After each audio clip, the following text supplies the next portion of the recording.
ಮನೋರಂಜನೆಗೆ ದೈವಾರಾಧನೆ ಬಳಸಲು ವಿರೋಧ ವಿಶ್ವ ಹಿಂದೂ ಪರಿಷತ್ ಮತ್ತು ಬಜರಂಗ ದಳ ಹೋರಾಟ ಮಾಡ್ತಾ ಇದೆ.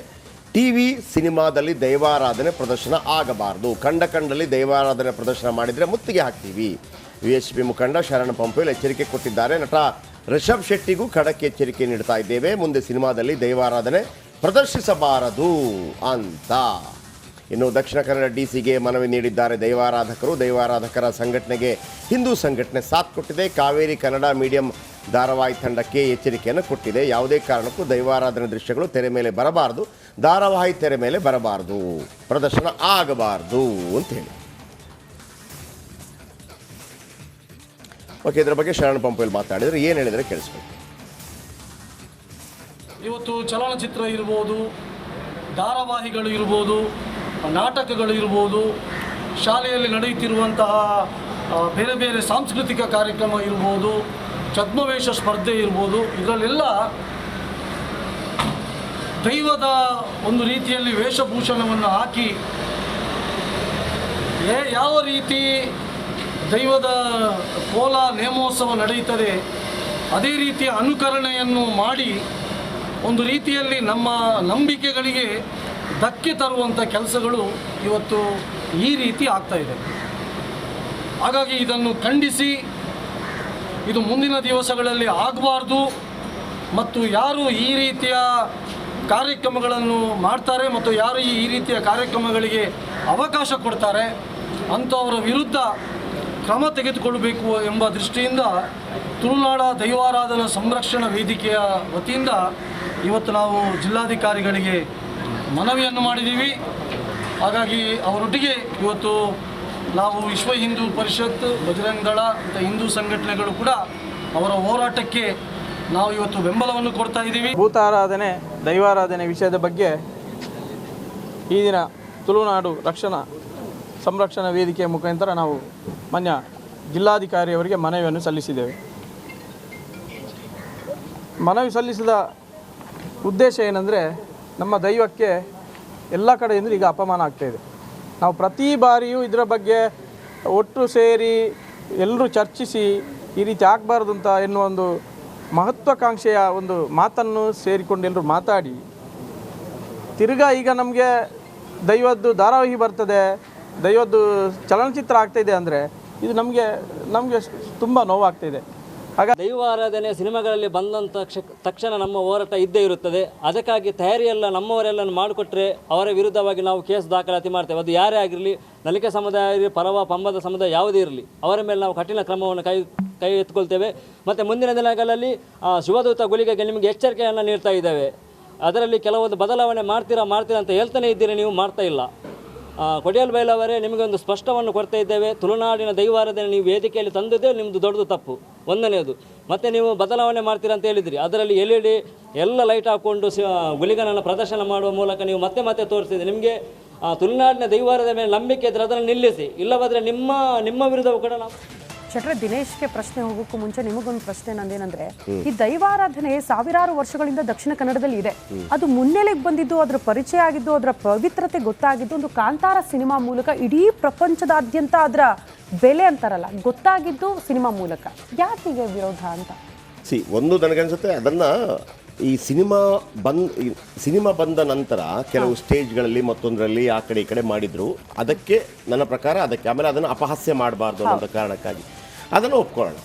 ಆದರೆ ಸಿನಿಮಾನೇ ಮಾಡಬಾರ್ದು, ಅದರ ಪ್ರದರ್ಶನ ಎಲ್ಲೂ ತೋರಿಸಬಾರ್ದು. ಹಾಗಂತ ಈಗ ಬಾಲಕೃಷ್ಣನ ವೇಷ ಹಾಕ್ತೀವಿ, ತೋರಿಸ್ಬಾರ್ದಾ? ಹಾಕ್ಬಾರ್ದು ಅಂತಾಗತ್ತೆ. ಹಂಗಾಗಲ್ಲ ನೋಡಿ. ಕಾಂತಾರ ಸಿನಿಮಾದ ಮುಖಾಂತರ ಏನಾಯಿತು ಅಂತಂದರೆ, ದೊಡ್ಡ ಮಟ್ಟದಲ್ಲಿ ತುಳುನಾಡಿನ ದೈವಾರಾಧನೆ ಬಗ್ಗೆ ಎಲ್ರಿಗೂ ಗೊತ್ತಾಯಿತು, ನಂಬರ್ 1. ಆಮೇಲೆ ನಾನು ಆ ಭಾಗದವನಾಗಿ ನನಗೇನೆ ಅದರ ಬಗ್ಗೆ ಒಂದು ಅಪಾರವಾದಂಥ ಹೆಚ್ಚಿನ ಭಕ್ತಿ ಮತ್ತು ಭಕ್ತಿ ಬರೋದಕ್ಕೆ ಶುರು ಆಯಿತು. ಯಾಕೆಂದರೆ ನಾವು ಆರಾಧನೆ ಮಾಡ್ತೀವಿ, ನಮ್ಮ ಕುಲದೇವರಿದ್ದಾರೆ, ಎಲ್ಲವೂ ಮಾಡ್ತಾ ಇರ್ತೀವಿ. ಆದರೆ ಹೌದಾ, ಪಂಜುರ್ಲಿ ಅನ್ನೋದು ಎಲ್ಲ ಮನೆಗಳಿಗೂ ಇರುತ್ತಾ, ಅಥವಾ ರಕ್ತೇಶ್ವರ ಇನ್ನೇನಿರುತ್ತೆ ಜುಮಾದಿ ಮತ್ತೊಂದು ಬೇರೆ ಬೇರೆ ಇರುತ್ತೆ, ಅದೇನು? ಹಾಗಿದ್ರೆ ಪಂಜುರ್ಲಿ ಮತ್ತು ಗುಳಿಗ ಎಲ್ಲರಿಗೂ ಇದ್ದೇ ಇರುತ್ತೆ.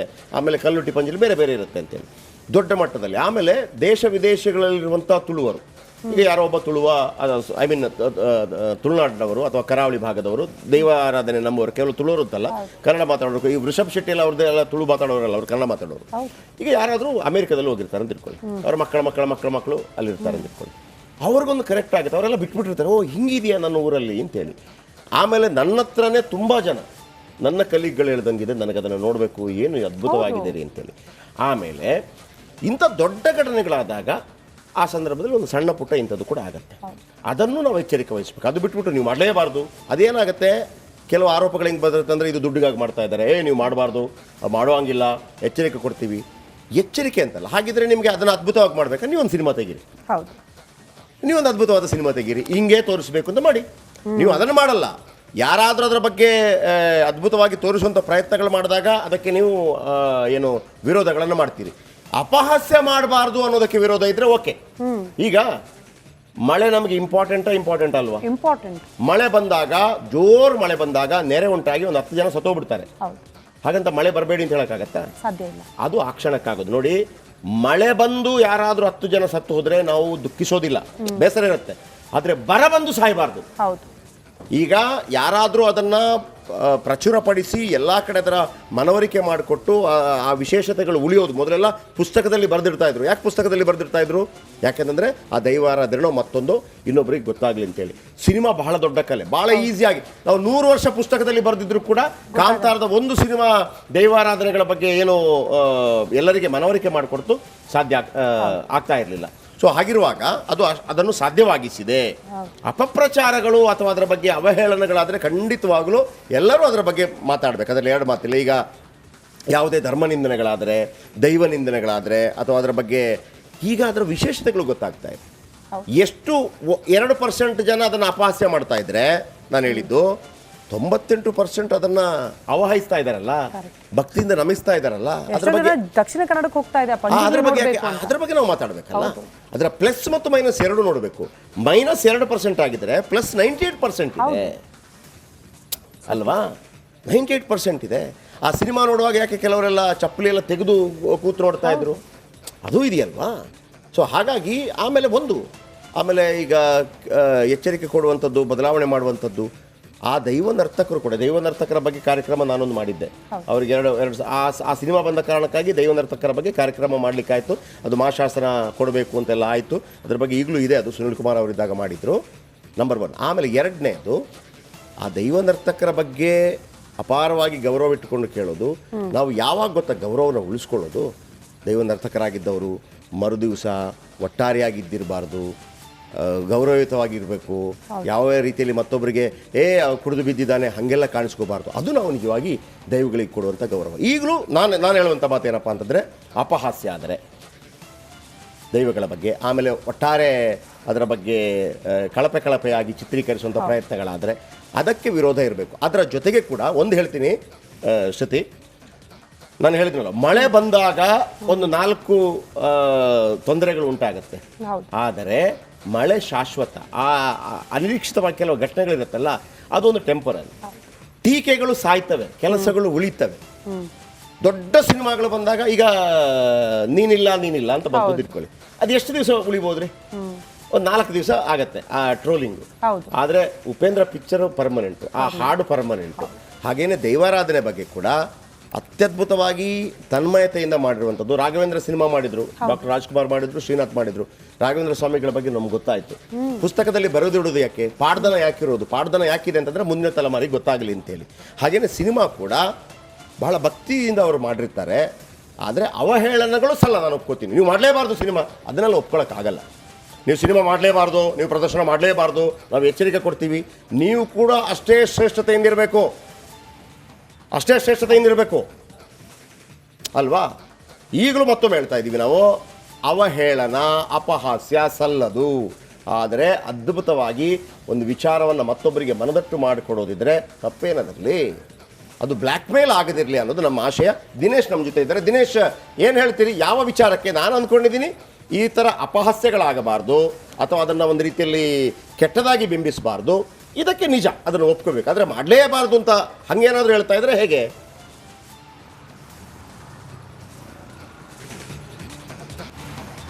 ಹೌದು, ಅಂದರೆ ಕಾಂತಾರ ಸಿನಿಮಾ ಬಂದ ಬಳಿಕ ಬಹಳಷ್ಟು ಪ್ರಸಿದ್ಧಿ ಆಯಿತು. ಕರಾವಳಿಗರಲ್ಲದವರು ಹೊರಗಿನವರು ಬಂದು ಕೂಡ ದೈವ ನರ್ತನವನ್ನು ವೀಕ್ಷಿಸುವಂತಾಯಿತು. ಆದರೆ ಮತ್ತೊಂದು ಕಡೆ ಅಪವಾದ ಇರುವಂಥದ್ದು, ಅಂದರೆ ಅಪಹಾಸ್ಯಕ್ಕೆ ಒಳಗಾಯಿತು ಅನ್ನುವಂಥದ್ದು. ಆದರೆ ಇದರ ಬಗ್ಗೆ ಸಾಕಷ್ಟು ಬಾರಿ ದೈವಾರಾಧಕರು ಮನವಿ ಮಾಡಿದ್ರು, ಯಾವುದೇ ರೀತಿಯಂಥ ಅಪಹಾಸ್ಯ ಮಾಡಬೇಡಿ ಅಂತ. ಆದರೆ ಅದು ಕಮ್ಮಿ ಆಗಲಿಲ್ಲ. ಅಂದರೆ ರೀಲ್ಸ್ಗಳಲ್ಲಾಗಿರ್ಬೋದು, ಸಭಾ ಕಾರ್ಯಕ್ರಮ ಆಗಿರ್ಬೋದು, ಬೇರೆ ಬೇರೆ ಸಂದರ್ಭದಲ್ಲಿ ಅಪಹಾಸ್ಯ ಆಯಿತು ಅನ್ನುವಂಥದ್ದು ದೈವಾರಾಧಕರು ಆಕ್ರೋಶವನ್ನು ಹೊರ ಹಾಕಿರುವಂಥದ್ದು. ಸದ್ಯ ದೈವಾರಾಧಕರಿಗೆ VHP ಮತ್ತು ಬಜರಂಗ ದಳ ಸಾಥ್ ನೀಡಿರುವಂಥದ್ದು.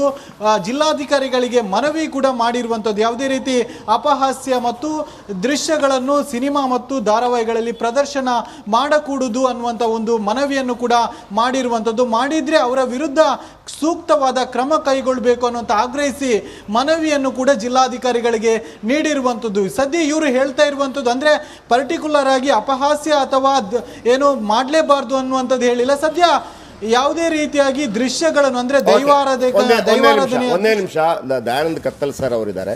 ದಯಾನಂದ್ ಕತ್ತಲ್ ಸರ್ ಅವರೇ ನಮಸ್ಕಾರ. ಸರ್ ನಮಸ್ಕಾರ. ನಮ್ಗೆ ನಿಮ್ಮ ಪರಿಚಯ ಇದೆ. ಗೊತ್ತಾಯ್ತು ಕತ್ತಲ್ ಸರ್ ಅವರು. ಬಹಳ ಖುಷಿ ಆಯ್ತು ನಿಮ್ಮ ಮಾತುಗಳನ್ನೆಲ್ಲ ಕೇಳಿ. ಓಕೆ, ಆದ್ರೆ ಸ್ವಲ್ಪ ಆರಾಧನೆಯ ಹೋಗ್ಬೇಕು ಅಂತ ನಾನು ನಿಮ್ಮಲ್ಲಿ ವಿನಮ್ರ ವಿನಂತಿ. ಹೇಗೆ ದೈವಾರಾಧನೆ ವಿಷಯದಲ್ಲಿ ಸ್ವಲ್ಪ ಆಳವಾಗಿ ನೀವು ತಿಳ್ಕೊಳ್ಬೇಕು ಅಂತ ನಿಮ್ಮಲ್ಲಿ ವಿನಮ್ರ ವಿನಂತಿ. ಏನು ಅಂತ ಹೇಳಿದ್ರೆ, ತಮ್ಮ ಹೆಸರು ಜಯರಾಮ್ ಅಂತಾರೆ. ಜಯಪ್ರಕಾಶ್ ಶೆಟ್ಟಿ. ಹೇಳಿ. ನಿರೂಪಕರು ಗೊತ್ತಿದೆ ನಂಗೆ. ಹೇಳಿ. ಹೌದು.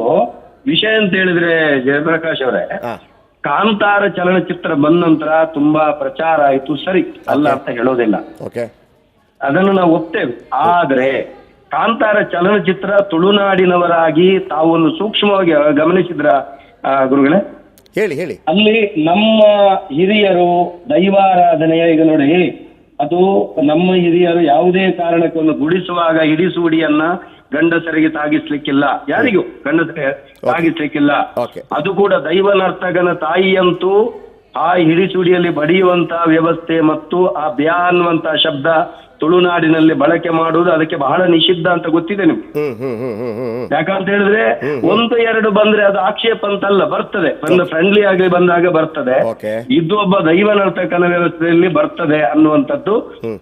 ನಾನು ಯಾಕಂತ ಹೇಳಿದ್ರೆ ಒಬ್ಬ ನೈಜ ದೈವಾರಾಧಕನಾಗಿ ನಾನು ಇದನ್ನು ಖಂಡಿಸ್ಬೇಕಾಗ್ತದೆ. ಒಂದು ಯಾಕಂತ ಹೇಳಿದ್ರೆ ಕಾಂತಾರದಿಂದಲೇ ನಮ್ಮ ದೈವಾರಾಧನೆಗೆ ಪ್ರಚಾರ ಅನ್ನುವಂಥದ್ದನ್ನ ನಾನು ಪರಿಪೂರ್ಣವಾಗಿ ಆಕ್ಷೇಪಿಸ್ತೇನೆ. ಯಾಕಂತ ಹೇಳಿದ್ರೆ ನಮ್ಮ ಹಿರಿಯರು ವಂಶ ಪಾರಂಪರ್ಯವಾಗಿ ಕಟ್ಟುವವನಾಗಿದ್ದೇನೆ. ದೈವಾರಾಧನೆ ಅದು ಪ್ರದರ್ಶನ ಕಲೆ ಅಲ್ಲ, ಅದು ನಿದರ್ಶನ ಕಲೆಗಳು. ನಿಮ್ಗೊಂದು ಗೊತ್ತಿರ್ಲಿ, ದೈವಾರಾಧನೆಯಲ್ಲಿ 16 ನಾಟ್ಯ ಇದ್ದಾವೆ. ಅದಕ್ಕೆ ಎಣ್ಣೆ ಬುಳ್ಯದಿಂದ ಪಿರಿಬುಳ್ಯವರೆಗೆ 16 ಕಟ್ಲೆ. ಒಂದು ಕಟ್ಲೆ ಆದ್ರೆ ಮಣ್ಣ ಮುಹೂರ್ತದಿಂದ ಕಟ್ಟ ಕಡೆಗೆ ಧ್ವಜಾವರೋಹಣದವರೆಗೆ ಇನ್ನೊಂದು 16 ಕಟ್ಲೆ ಇದ್ದಾವೆ.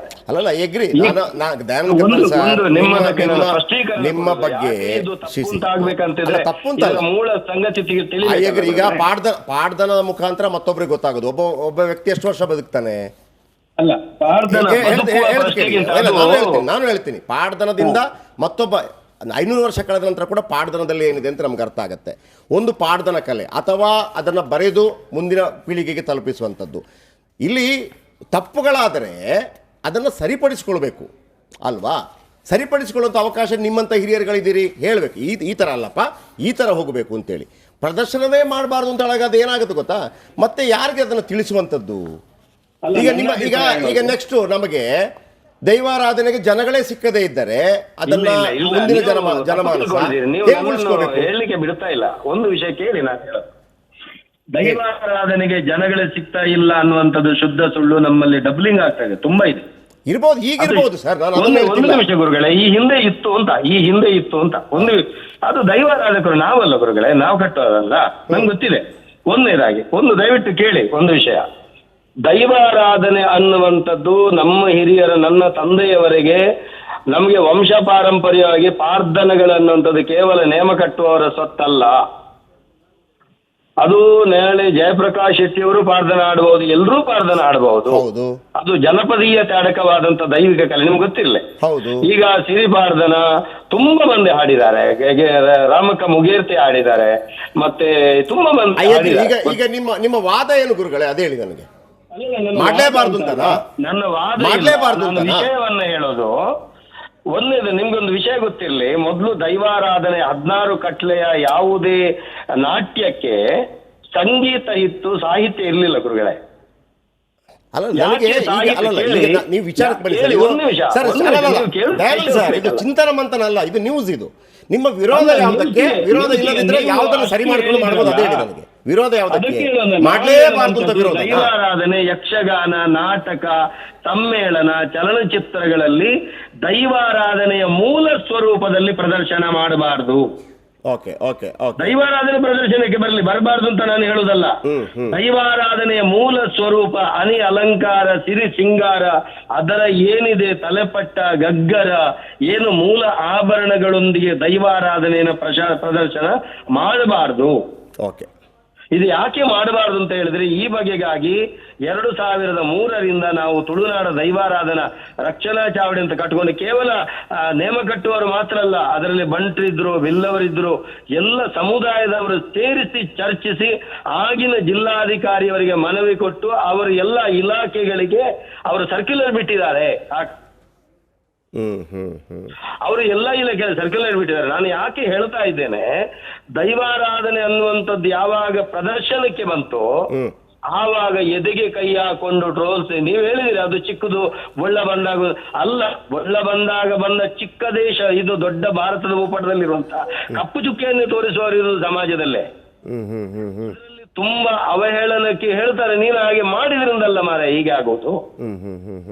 ಹಾಗೆ ಯಾಕಂತ ಹೇಳಿದ್ರೆ ದೈವಾರಾಧನೆ ಅನ್ನುವಂಥದ್ದು ನಮ್ಮ ಈಗ ಕುಕ್ಕೆ ಸುಬ್ರಹ್ಮಣ್ಯ ಕ್ಷೇತ್ರಕ್ಕೆ ಅಲ್ಲಿಗೆ ಬಂದು ನಾಗನ ದರ್ಶನ ಆಗಬೇಕು, ಅಲ್ಲಿನ ಕಲ್ಲನ್ನು ಕೊಂಡೋಗಿ ದಿಲ್ಲಿಗೆ ಅಲ್ಲಿಗೆ ಕೊಂಡೋಗುವ ಹಾಗಿಲ್ಲ.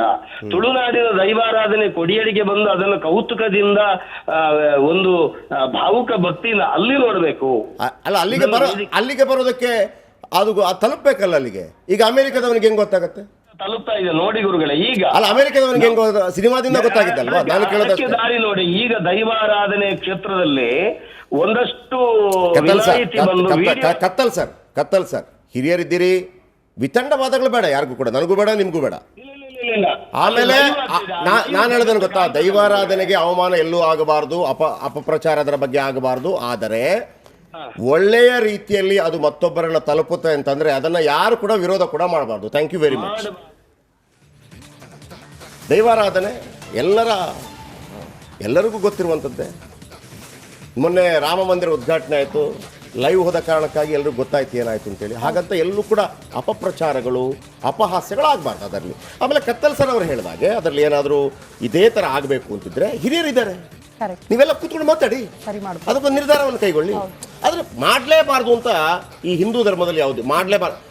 ಶ್ರೀಕೃಷ್ಣ ಹೇಳಿದ್ದು ಅಷ್ಟೇ, ಬದಲಾವಣೆ ಜಗದ ನಿಯಮ. ಅಂದರೆ ಆಯಾಯ ಕಾಲಕ್ಕೆ ತಕ್ಕ ಹಾಗೆ ಅಂತ, ಆಯಾಯ ಕಾಲಕ್ಕೆ ತಕ್ಕ ಹಾಗೆ ಬದಲಾವಣೆಗಳಾಗಬೇಕು. ಬದಲಾವಣೆಗಳು ಸುಧಾರಣೆ ರೀತಿಯಲ್ಲಿ ಆಗಬೇಕು. ಹಾಗಂತ ಅಪಾಸ್ಯಗಳಾಗಬಾರ್ದು. ಮೂಲ ಯಾವುದಕ್ಕೂ ಕೂಡ ತೊಂದರೆ ಆಗಬಾರ್ದು. ಯಾವುದಕ್ಕಾದ್ರೂ ಮೂಲಕ್ಕೆ ತೊಂದರೆ ಆಗೋದಿದ್ದರೆ ಅದನ್ನು ಕತ್ತಲ ಸರ್ ಅಂತವ್ರು ಹೇಳಬೇಕು, ಇಲ್ಲ ಇದು ಸರಿಯಾಗ್ತಿಲ್ಲ ಅಂತೇಳಿ. ಹಾಗಂತ ಏಕಾಏಕಿ ಮಾಡಲೇಬೇಡಿ, ಅದು ಹಂಗೆ ಹೇಳಕ್ಕೆ ಬರೋದಿಲ್ಲ ಅಂತೇಳಿ.